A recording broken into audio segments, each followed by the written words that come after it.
नमस्कार. मी डॉक्टर अशोक कलंत्री, सिडको नांदेड येथे वैद्यकीय व्यवसाय करतो. त्याचसोबत सामाजिक कार्याची मला आवड आहे, छंद आहे माझा.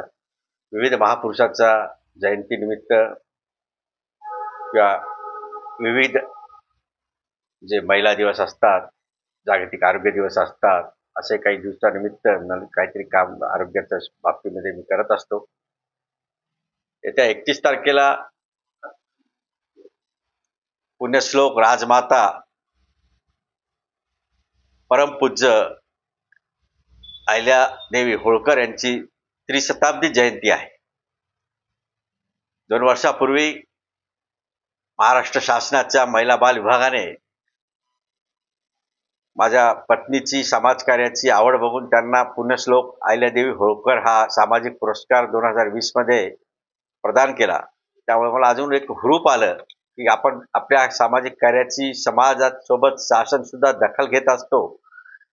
या प्रेरणेतून या 31 तारखेला जागतिक त्रिशताब्दी जयंतीनिमित्त भव्य मोतीबिंदू शस्त्रक्रिया आणि शिबिर आपण 100% मोफत असं आयोजित लायन्स क्लबच्या सौजन्याने आणि गोपाळ चावडी ग्रामपंचायतच्या सौजन्याने आयोजित केलेला आहे. या शिबिरानिमित्त जनरली मोतीबिंदू हा वयस्कर लोकांनाच होतो आणि वयस्कर लोकांची हेळसांड होत असते.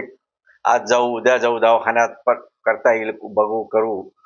यात कुणाला आर्थिक प्रश्न असतो, कुणाला सामाजिक प्रश्न असतो, कुणाला काहीतरी प्रश्न असतो आणि ते वेगळंच जातं. आणि ते जर एखादा मोतीबिंदू पिकला तर त्याच्यामध्ये तो ग्लायकोमामध्ये त्याचं परिवर्तन होते आणि त्याचे डोळे नाहीसे होतात. त्या सामाजिक भावनेतून हा एक कार्यक्रम मी आयोजित केला.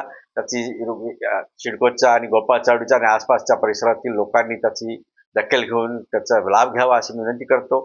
अहिल्याबाई पुण्यश्लोक अहिल्याबाई होळकरांच्या बद्दल सांगायचं म्हणजे त्यांचं जीवनगाथा वाचल्यानंतर जी प्रेरणा मिळते, त्यांचा त्याग, त्यांचा संघर्ष आणि त्यांचा जे हे आहे स्वभाव आहे ते बघून अंगावर असे खरे शहारे येतात की कुठल्या संघर्षातून त्यांनी आपलं राजसिंहासन चालवलं आणि रयतेला खुश केलं.